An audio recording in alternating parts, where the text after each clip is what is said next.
صاحب اللہ کے نام پر کچھ دے دو صاحب، میرے چھوٹے چھوٹے بچے ہیں، اللہ تمہاری مشکل آسان کرے گا صاحب، کچھ دے دو۔ مجھ سے کچھ ہی فاصلے پر کھڑی فقیرنی نے آواز لگائی تھی۔ گاڑی والا شاید کچھ زیادہ ہی خدا ترس تھا، اس نے گاڑی روکی اور ایک بڑا نوٹ نکال کر اس کی چادر پر رکھ دیا۔ سدا سلامت رہو، اللہ بہت خوشیاں دے، اللہ ساری مرادیں پوری کرے۔ وہ فقیرنی نوٹ دکھتے ہی جھوم اٹھی تھی اور نوٹ دینے والے کو ڈھیروں دعائیں دینے لگی تھی۔ میں ایک طرف کھڑی یہ سارا منظر دیکھ رہی تھی۔ یہ منظر دیکھتے ہی میری نظر اپنے ہاتھ میں پکڑے 10 والے نوٹوں پر گئی تھی، جس کی تعداد بمشکل 6 سے 8 تھی۔ کاش مجھے بھی فقیرنیوں کی طرح جملے جوڑنے کا طریقہ آتا اور میں بھی وہی سب کچھ کہہ کر مانگ سکتی جتنا سب کچھ وہ کہتی تھیں، تو میرے پاس بھی ان جتنی یا ان سے زیادہ کمائی ہو جاتی، مگر افسوس کہ مجھ میں لفظوں کو جوڑنے کا یہ ہنر نہیں تھا، اس لیے میرے یہ ہاتھ خالی ہیں، جبکہ باقی سب لفظوں کے بول بول کر ہر ایک کو اپنی طرف متوجہ کرنے کا فن بخوبی جانتی تھیں۔ گاڑی والے نے اس فقیرنی کو آگے ہونے کا اشارہ کیا تو وہ جلدی سے پھیلائی ہوئی چادر کو سمیٹے اس کی گاڑی کے شیشے پر جھک گئی تھی۔ اس نے نہ جانے فقیرنی سے کیا کہا تھا کہ جبھی وہ فقیرنی مجھے اپنے پاس آتے ہوئے دکھائی دی۔ چل آجا، تجھے وہ صاحب بلا رہے ہیں، فقیرنی نے میرے پاس آ کر کہا۔ مگر کیوں؟ میں نے حیرانگی سے پوچھا۔ یہ تو چل کر تو خود ہی پوچھ لے، مجھے تو انہوں نے صرف اتنا کہا ہے کہ تجھے بلا کر لاؤں، باقی اب تو جان اور وہ جانے، میں تو چلی، اس فقیرنی نے مجھ سے کہا اور پھر میرے پاس سے گزرتے ہوئے آگے چلی گئی۔ میں نے مڑ کر آگے دیکھا، گاڑی والا اب تک کھڑا تھا۔ میں نے اپنے قدم گاڑی کی جانب بڑھا دیے تھے۔ اچھے گھر سے لگ رہی ہو، مانگنے کا شوق ہے یا کوئی مجبوری؟ جو ہی اس کے پاس گئی اس نے پوچھا۔ شوق سے کون مانگتا ہے صاحب، مجبوریاں ہی انسان کو اس حالت میں لے کے آتی ہیں۔ میرا لہجہ خود بخود افسردہ سا ہو گیا تھا۔ ایم سوری، مگر یہاں کچھ لوگ ایسے بھی ہوتے ہیں جو شوق سے مانگتے ہیں۔ مجھے لگتا ہے تم نئی ہو، اس لیے تمہیں اس سب کے بارے میں علم نہیں ہے۔ یہ کہتے ہوئے اس نے گہری نظروں سے میرا جائزہ لیا تھا۔ میں نے اس کی بات کا کوئی جواب نہیں دیا۔ آؤ گاڑی میں بیٹھو، میں تمہاری مدد کر دوں گا۔ اس آدمی کی بات پر میں نے جھٹکے سے سر اٹھا کر اس کی طرف دیکھا تھا، جو پرشوق نظروں سے میری طرف ہی دیکھ رہا تھا۔ اس کی نظروں کا مفہوم جانتے ہی میرے بدن پر کپ کپی طاری ہو گئی تھی۔ اب میں اتنی بچی تو تھی نہیں کہ مجھے ان کی نظروں کا مفہوم سمجھ میں نہ آئے۔ میں فوراً سے تیز تیز قدم اٹھاتی آگے بڑھنے لگی تھی۔ وہ بھی گاڑی سٹارٹ کر کے میرے پیچھے آ گیا تھا۔ ارے کیا ہو گیا، تم بھاگ کیوں رہی ہو؟ میں سچ میں تمہاری مدد کرنا چاہتا ہوں، صرف اپنے وقت میں سے کچھ وقت میرے نام کر دو، بدلے میں تمہیں منہ مانگی قیمت دے دوں گا، وہ گاڑی میں برابر میں لاتے ہوئے بولا تھا۔ میں نے گھبرائی ہوئی نظروں سے اس کی طرف دیکھا تھا تو وہ مجھے ہی دیکھ کر مسکرا رہا تھا۔ اس کی مسکراہٹ میں کمینہ پن شامل تھا۔ میں نے ارد گرد دیکھا تو گلی سنسان پڑی تھی۔ مجھے ایک دم سے اپنے ارد گرد خطرہ محسوس ہوا۔ وہ میری گھبراہٹ سمجھ چکا تھا۔ دیکھو، یہاں کوئی بھی نہیں ہے، کسی کو پتہ نہیں چلے گا، بس کچھ دیر ہی کی بات ہے، پھر تم اپنے راستے اور میں اپنے راستے، اس نے کہتے ہی ساتھ میرے لیے گاڑی کا فرنٹ ڈور کھول دیا۔ میں نے ہراساں نظروں سے چاروں طرف دیکھا تھا اور پھر اندھا دھند بھاگنا شروع کر دیا تھا۔ میں کسی طور اس شخص کا نشانہ نہیں بننا چاہتی تھی۔ یہ شخص مجھ سے جو مطالبہ کر رہا تھا وہ میرے لیے ناممکن تھا۔ مجھے ایسی مدد ہرگز نہیں چاہیے تھی۔ وہ اپنی گاڑی سے میرا ہی پیچھا کرنا لگا تھا۔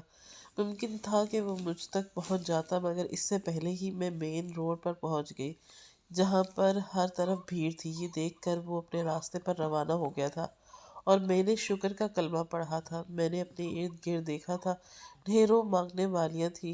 کسی کا دل کرتا تو انہیں کچھ دے دیتا، دل نہ کرتا تو یوں ہی ان کو نظر انداز کر کے چل دیتا۔ ان میں سے کسی کو بھی کسی نے گاڑی میں بیٹھنے کی آفر نہ کی تھی اور نہ ہی کسی نے ان کا پیچھا کیا تھا۔ کسی نے بھی ان سے اس طرح کی کوئی ڈیمانڈ نہ کی تھی اور ہر قسم کے ڈر اور خوف سے آزاد اپنے پیشے ورانہ انداز میں اپنے کام میں مصروف تھی اور اچھا خاصا کما بھی رہی تھی۔ مگر دوسری طرف میں تھی جسے دیکھتے ہی اس قسم کے گھٹیا کام کی آفر کی گئی تھی۔ اس سے اچھا تھا کہ میں ان سب کی طرح ہی جیسی کہ وہ ہے ویسی ہوتی، ان کی طرح متجد نہ ہوتے، مگر میرا شفاف حسن دیکھ کر سب مجھے دیدے پھاڑ پھاڑ کر دیکھتے تھے۔ میں دکھنے میں، چال چلن میں ان سب سے الگ تھی۔ شاید یہی وجہ تھی کہ وہ سب لوگ مجھے الگ سمجھتے تھے۔ وہ سب مجھے شاید کال گرل سمجھ رہے تھے، جو سڑکوں پر کھڑے ہو کر اپنے حسن کی نمائش کرتے ہیں، اپنے جسم کا سودا کرتی ہیں، مگر اب انہیں کون بتاتا کہ میں بالکل بھی ویسی نہیں ہوں۔ مجھے تو میری مجبوریوں نے گھر سے باہر نکال دیا تھا، ورنہ تو میں نے کبھی ایسا سوچا بھی نہیں تھا، لیکن شاید وقت نے بہت پہلے سے ہی یہ سب سوچ رکھا تھا۔ کسی نے سچ ہی کہا تھا کہ وقت ہمیشہ ایک سا نہیں رہتا، کسی پر وہ، کسی پر وقت مہربان تھے، کسی پر انتہائی ظالم۔ میں نے وقت کے دونوں روپ دیکھے تھے، اس لیے میں وقت سے اچھی طرح واقف تھی۔ یہی سوچتے سوچتے میں کافی دور نکل آئی تھی۔ مارے بھوک کے پیٹ میں چوہے دوڑ رہے تھے۔ ایک دل کیا کہ ہاتھ میں جو چند روپے ہیں ان سے کچھ خرید کر کھا لوں، مگر پھر مجھے اپنے چھوٹے بھائی اور بہن کا خیال آیا تھا، اور بھی تو گھر میں بھوکے اور میرے انتظار میں بیٹھے تھے۔ میں کیسے ان کے بغیر کچھ کھا پی سکتی تھی؟ میں نے اپنے پیٹ کو تھپکی دیتے صبر کی تلقین کی تھی، اور پھر کچھ آگے جا کر پھر سے گھڑی ہو گئی تھی۔ میں نے چہرے کو چادر سے چھپا لیا تھا۔ یہی طریقہ مجھے ٹھیک لگا تھا، اور یہ طریقہ میرے کام بھی آیا۔ چند گھنٹے گزرنے کے بعد میرے پاس اتنے پیسے ہو گئے تھے کہ میں اپنی بہن بھائیوں کے لیے 2 وقت کا کھانے کا سامان خرید سکتی تھی۔ پیسے انتہائی مضبوطی سے ہاتھ میں پکڑے اور پھر واپسی کی راہ لی تھی۔ گھر پہنچنے تک مجھے شام ہو گئی تھی۔ میں نے مارکیٹ سے ہی سامان خریدا اور دروازے پر دستک دی۔ دروازہ فوراً کھلا۔ میرے بہن بھائی انتہائی ڈرے ہوئے تھے۔ کیا ہوا؟ یہ تم دونوں اتنے ڈرے ہوئے کیوں ہو؟ کوئی آیا تھا کیا؟ میں نے ان سے پاس بیٹھتے ہوئے پوچھا۔ نتیجتاً وہ دونوں میرے ساتھ آن لگے، جیسے مجھے سے چھپنے کی تلاش کر رہے ہوں۔ ان کی حرکت نے مجھے مزید پریشان کر دیا۔ حامی بتاؤ آپا کو، میں نے پیار سے اپنے بھائی حامد کا چہرہ ہاتھوں کے پیالے میں بھرتے ہوئے پوچھا تھا۔ آپا، وہ بھائی جمال آئے تھے، حامد نے ڈرتے ڈرتے بتایا تھا۔ میری پریشانی پر پریشانیوں کا ان گنت جال بچ گیا تھا۔ میں نے فوراً سے گڑیا کو قریب کرتے ہوئے ٹٹولا، مگر خدا کا شکر تھا کہ وہ ٹھیک تھی۔ جمال بھائی میری مرحوم تایا کا بیٹا تھا۔ تایا کے مرنے کے بعد تائی نے دوسری شادی کر لی اور اپنے دوسرے شوہر اور بچوں میں مصروف ہو کر جمال بھائی کو بھول گئی۔ جمال بھائی دادی کے پاس ہی رہے، مگر ماں باپ کا سایہ سر پر نہ ہونے کی وجہ سے وہ انتہائی خودسر اور ضدی ہو گئے تھے۔ ان کو کوئی پوچھنے والا نہ تھا، اس لیے ان کی سنگت بھی بری تھی، جس کا ان پر خاطر خواہ اثر ہوا تھا۔ دادی کی موت کے بعد مجھ پر جمال بھائی کی اصلیت واضح ہو گئی تھی۔ گو کہ دادی مرنے سے پہلے ان کی شادی کروا گئی تھی، مگر پھر بھی وہ ہر ایک آتی جاتی لڑکی کو تاڑنا اپنا فرض سمجھتے تھے۔ وہ انتہا کے ٹھرکی، گھٹیا اور ہوس پرست انسان تھے۔ میری ماں ہمیشہ ہم دونوں بہنوں کو ان کی نظروں سے بچا کر رکھتی تھی۔ میں تو بڑی تھی، مگر اماں 7 سالہ گڑیا کو بھی اس کے سامنے نہ جانے دیتی تھی۔ وہ کہتی تھی کہ وہ ایک بے لگام گھوڑا ہے اور وہ اپنی خواہش کے اصول کے لیے کچھ بھی کر سکتا ہے۔ اپنی خواہشات کے حصول کے لیے اسے وقت، جگہ یا عمر کی کوئی دیکھ ریکھ نہیں ہے۔ اماں اکثر اوقات مجھے سمجھایا کرتی تھی۔ اس وقت مجھے اماں کی باتوں کی گہرائی کا اندازہ نہیں تھا، مگر اب مجھے اچھی طرح سے سمجھ آ رہی تھی کہ اماں مجھے کیا سمجھانا چاہتی تھی۔ میری پیدائش ایک اچھے گھرانے میں ہوئی تھی، گو کہ ہم اتنے امیر نہ تھے مگر اتنے غریب بھی نہ تھے۔ میرے ابا اور تایا کا مشترکہ کاروبار تھا۔ دونوں کے الگ الگ ڈبل سٹوری گھر بنے ہوئے تھے۔ دادی 6 مہینے ہماری طرف رہتی تھی اور 6 مہینے تایا کی طرف۔ گھر پر بہت سکون سے زندگی گزر رہی تھی۔ اس وقت میں چھٹی جماعت میں تھی جب ایک روز ابا اور تایا کی دکان میں الیکٹرک شاک کی وجہ سے آتش زدگی ہو گئی۔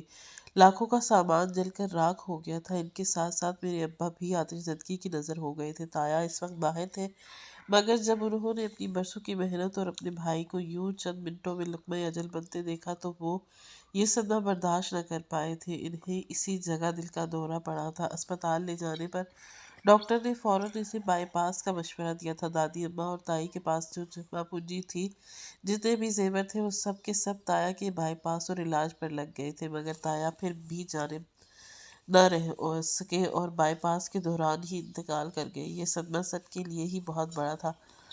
ہماری ہنستی کھیلتی زندگی برباد ہو گئی تھی۔ دونوں گھروں میں موت کے جیسے کہرام مچ گیا تھا۔ زندگی میں جیسے ٹھہراؤ سا آ گیا تھا۔ اماں دادی کے کہنے پر مجھے لے کر دادی کے ساتھ تایا کے گھر میں منتقل ہو گئی تھی۔ ہمارے گھر کو کرائے پر دے دیا گیا تھا۔ ابا کی وفات کے مہینے بعد ہی اماں نے 2 خوبصورت جڑواں بچوں کو جنم دیا۔ حامد اور گڑیا میرے چھوٹے بہن بھائی تھے، مجھ سے 12 سال چھوٹے تھے۔ ان کے بد نصیبوں کو تو باپ کا چہرہ بھی نصیب نہ ہوا تھا۔ میرا اسکول چھوٹ گیا تھا اور اس کے بعد میں دوبارہ کبھی بھی اسپتال نہ جا سکی۔ وقت گزرتا گیا تھا اور 2 سال بعد تائی نے دوسری شادی کر لی۔ اس وقت جمال بھائی 17 سال کے تھے۔ تائی نے جمال بھائی کو ساتھ لے جانا چاہا مگر جمال بھائی نے صاف انکار کر دیا، وہ ان کے ساتھ نہیں جانا چاہتے تھے۔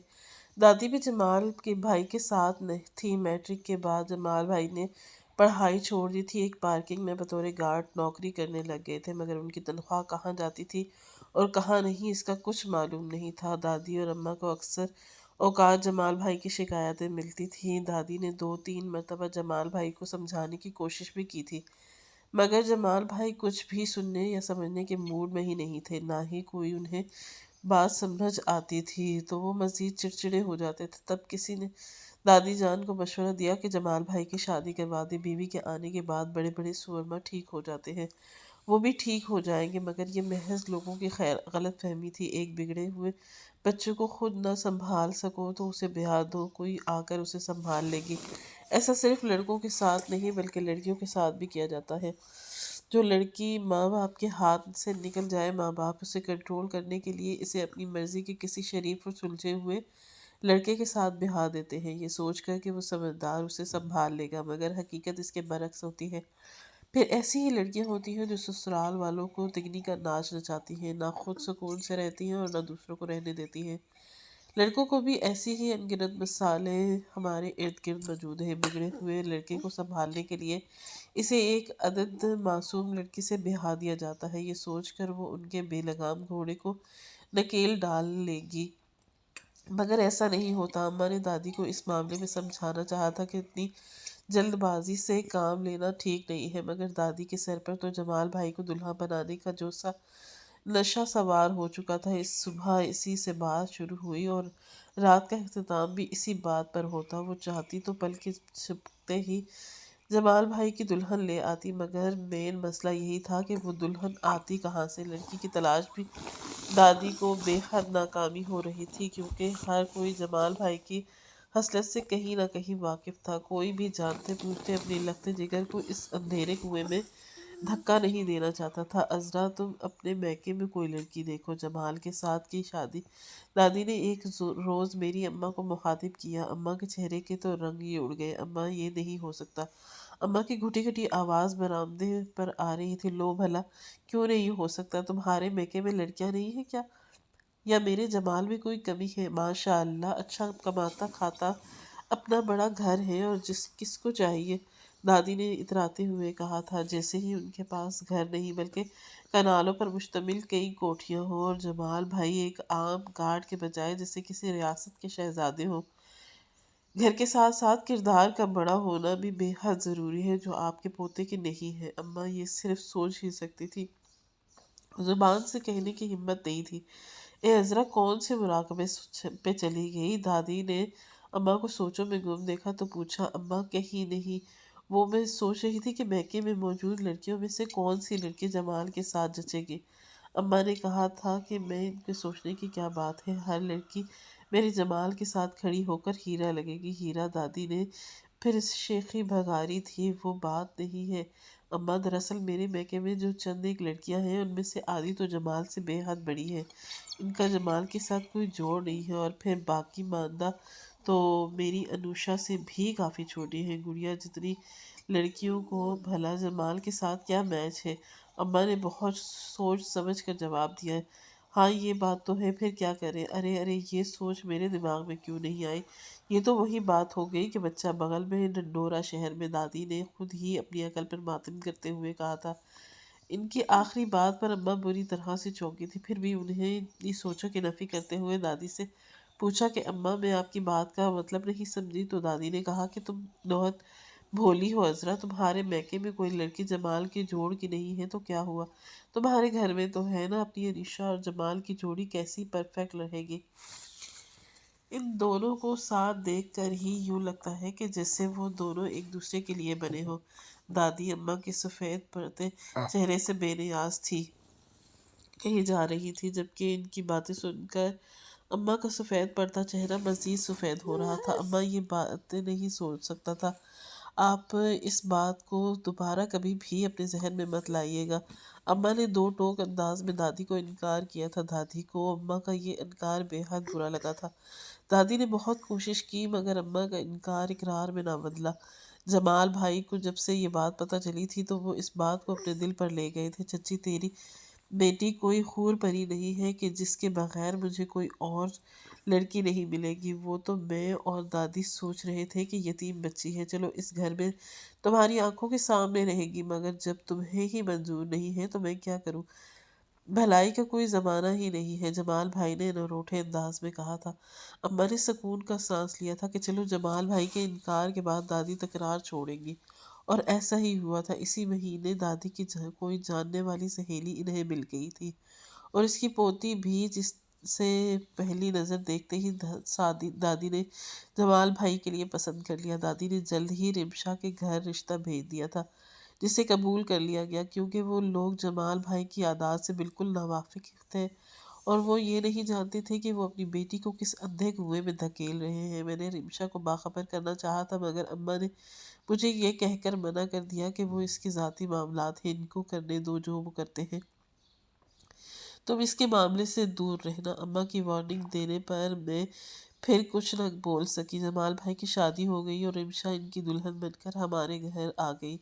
کچھ دن مزید گزرے تو ہماری دادی بھی گزر گئی، اور شاید جمال بھائی کے سر پر صحرا سجانے کے انتظار میں تھی، ان کے دلہا بنتے ہی اپنے سفر عدم پر روانہ ہو گئی تھی۔ شادی کے کچھ ہی ہفتے بعد رمشا پر جمال بھائی کی شخصیت کے گر کھلنے لگے۔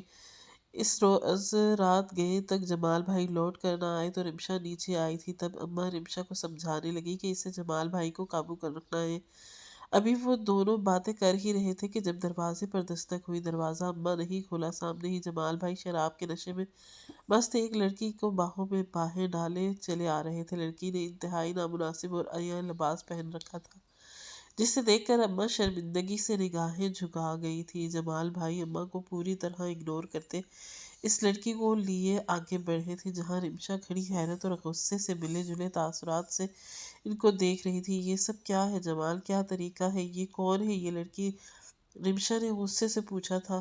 میں تمہیں جواب دینا ضروری نہیں سمجھتا، میرے راستے سے ہٹ جاؤ۔ جمال بھائی نے غصے سے کہا۔ جواب تو تمہیں دینا پڑے گا۔ جمال نہیں، میں تو ابھی کال کر کے ابا کو سب بتاتی ہوں۔ رمشا کو جمال بھائی پر بے حد غصہ تھا۔ جس مرضی کو بتانا، شوق سے بتاؤ، مگر میری ایک بات یاد رکھنا، اگر کسی نے مجھ سے آ کر کوئی سوال کیا تو میں تمہیں اس گھر میں اور اپنی زندگی میں نہیں رہنے دوں گا، جمال بھائی نے پھنکارتے ہوئے کہا تھا۔ رمشا روتے روتے زمین پر بیٹھ گئی۔ اس نے کہا کہ سوچا تھا کہ اس کے ساتھ یہ سب کچھ ہونے والا ہے۔ وہ اپنی قسمت پر ماتم کرنے لگی، جبکہ جمال بھائی ہر چیز سے بے پرواہ اس لڑکی کو لے کر بیڈ روم میں چلے گئے تھے۔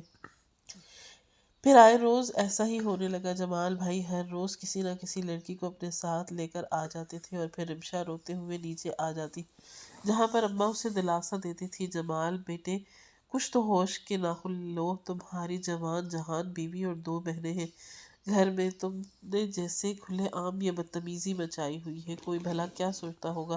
اماں نے جمال بھائی کو سمجھانا چاہا۔ مجھے نہیں پرواہ، جس نے جو سوچنا ہے سوچتا رہے، اور تم خود بھی اور اپنی بیٹیوں کو بھی میری بیوی سے دور ہی رکھنا، تم ہی اس کے کان بھرتی رہتی ہو۔ جمال بھائی نے بنا لحاظ کیے اماں کو جمال بھائی کی سوچ سے سخت دکھ ہوا۔ اماں اور جمال بھائی کے درمیان تکرار تول پر پکڑ گئی۔ نتیجہ یہ نکلا کہ ایک ہفتے بعد ہی اماں ہم بہن بھائیوں کو لے کر واپس اپنے گھر آ گئی تھی۔ اس کا ایک پورشن خالی کرا دیا گیا تھا، جس کی ایک میں ایک کچھ لوگ رہتے تھے۔ اماں اپنے گھر کا کرایہ خود لینے لگی تھی، جس سے جمال بھائی کا موڈ سخت بگڑا تھا۔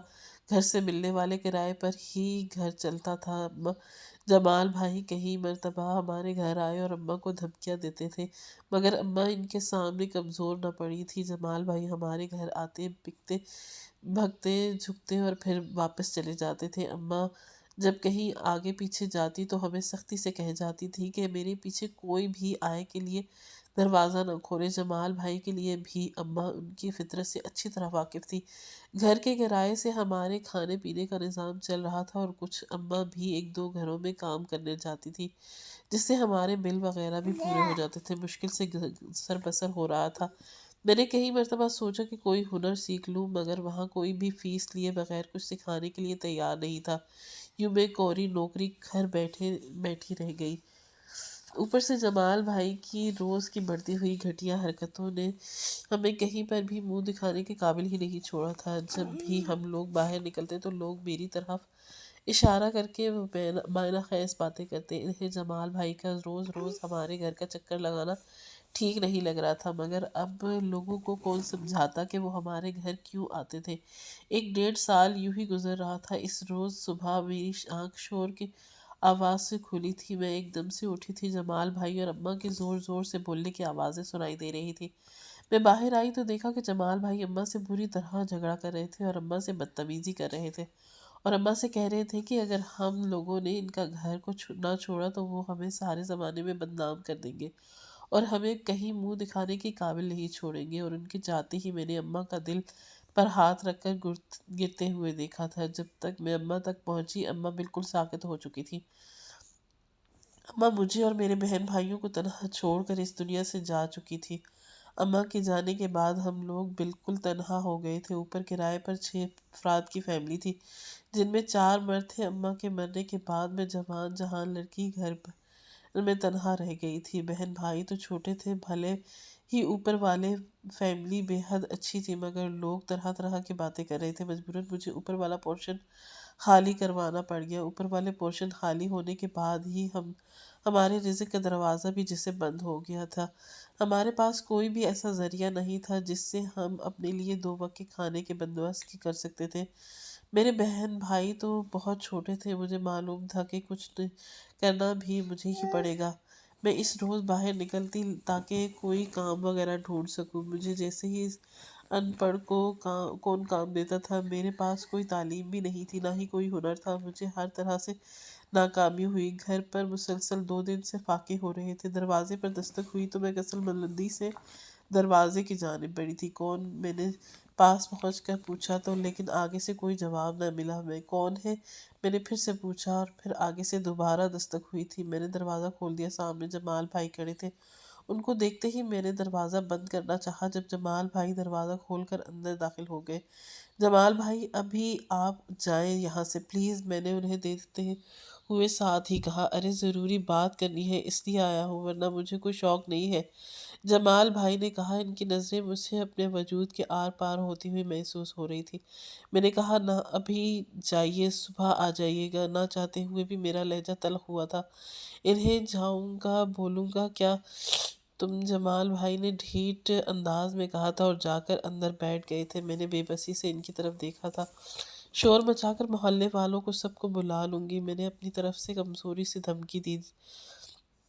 ہاں تو بلا لو، پھر میں بھی دیکھ لوں گا کہ میں اتنا دم ہے جو جمال کو یہاں سے اٹھا سکے۔ جمال بھائی پر میری دھمکی کا ذرا برابر بھی اثر نہ ہوا تھا۔ مجھے اپنی بے بسی پر بہت زیادہ رونا آیا تھا۔ وہ مجھے دیکھ کر ہنسنے لگے۔ کیا مسئلہ ہے آپ کے ساتھ؟ آپ ہمارا پیچھا کیوں نہیں چھوڑ دیتے؟ کیا جلدی ہے پیچھا چھڑوانے کی؟ مجھے ابھی تو وقت ملا ہے، ورنہ پے در پہ تمہاری ماں تمہیں دیکھنے تک نہیں دیتی تھی۔ تمہارا پیچھا چھوڑ دوں گا تو ٹھیک ہے، چھوڑ دیتا ہوں تمہارا پیچھا، مگر میری ایک شرط ہے، جمال بھائی نے کہا تھا۔ کیسی شرط؟ میں نے ڈرتے ڈرتے پوچھا، کیونکہ اس شخص سے مجھے کسی بھی اچھی شرط کی امید نہیں تھی۔ یہ گھر خالی کرنا ہوگا، جمال بھائی نے آرام و سکون سے جواب دیا تھا۔ ایسا کیسے ہو سکتا ہے جمال بھائی؟ آپ جانتے ہیں ہمارے ماں باپ نہیں ہیں، میں ان چھوٹے بہن بھائیوں کو لے کر بھلا کہاں جاؤں گی؟ میں نے انہیں سمجھانا چاہا تھا، وہ میرا مسئلہ نہیں ہے، تم جہاں مرضی جاؤ، اگلی مرتبہ جب میں آؤں گا تو یہ گھر خالی ہونا چاہیے، مگر مجھے گلہ مت دینا کہ گھر تو اپنے طریقے سے خالی کروا ہی لوں گا، صرف تمہارے کزن ہونے کا لحاظ رہا ہے، لیکن یاد رکھنا اگلی مرتبہ میں ایسا کچھ نہیں کروں گا۔ جمال بھائی نے سخت لہجے میں مجھے وارننگ دی تھی اور اٹھ کر چلے گئے۔ جاتے جاتے وہ میرے چہرے پر کچھ غلیظ انگلیوں کا لمس چھوڑ گئے تھے۔ تب سے میں نے اپنے بہن بھائیوں کو سخت تاکید کی تھی کہ وہ لوگ کسی صورت دروازہ نہیں کھولیں گے۔ بہن بھائیوں کو کام پر جانے کا کہہ کر میں مانگنے کے لیے سڑک پر آ گئی، مگر یہاں آ کر بھی مجھے معلوم ہوا کہ اس چیز کے لیے بھی ہنر کی ضرورت تھی۔ میرے پاس تو مانگنے کا بھی ہنر نہیں تھا، جبکہ میرے ساتھ والیوں کو کی آن ہزاروں کما لیا کرتی تھی اور مجھ سے چند سو بھی اکٹھے نہیں ہوتے تھے۔ رہی سہی کسر آدمیوں کے غلیظ ڈیمانڈ نے پوری کر دی تھی۔ بہت دل برداشتہ ہو چکی تھی۔ کوئی ایک دکھ یا کوئی ایک پریشانی ہوتی تو میں اسے دور کرنے کی کوشش بھی کرتی نا۔ ایک طرف سے جمال بھائی کی ضد تھی تو دوسری طرف سے ان گاڑیوں والے امیر زادوں کا گھٹیا مطالبہ، اور ان سب میں سے بڑی پریشانی گھر میں راشن کا تنکا نہ ہونا۔ اگلے روز میں پھر سے سڑک پر موجود تھی۔ لوگ یوں ہی مجھے غلط سمجھ کر یا پھر میری مجبوری کا فائدہ اٹھا کر مجھے اپنے بستر تک لے جانا چاہتے تھے، مگر افسوس کہ ایسا کچھ نہ ہوا۔ ان کے مطالبات سنتے ہی میں جھٹ سے انکار کر دیتی تھی۔ آدھے سے زیادہ دن گزر چکا تھا۔ آ جاؤ حسینہ، یہ کام تمہیں زیب نہیں دیتا، تم تو امیروں کے بستر سجانے کے لیے بنی ہوئی ہو، یہاں کہاں اپنی عزت کا تماشا لگاتی پھر رہی ہو۔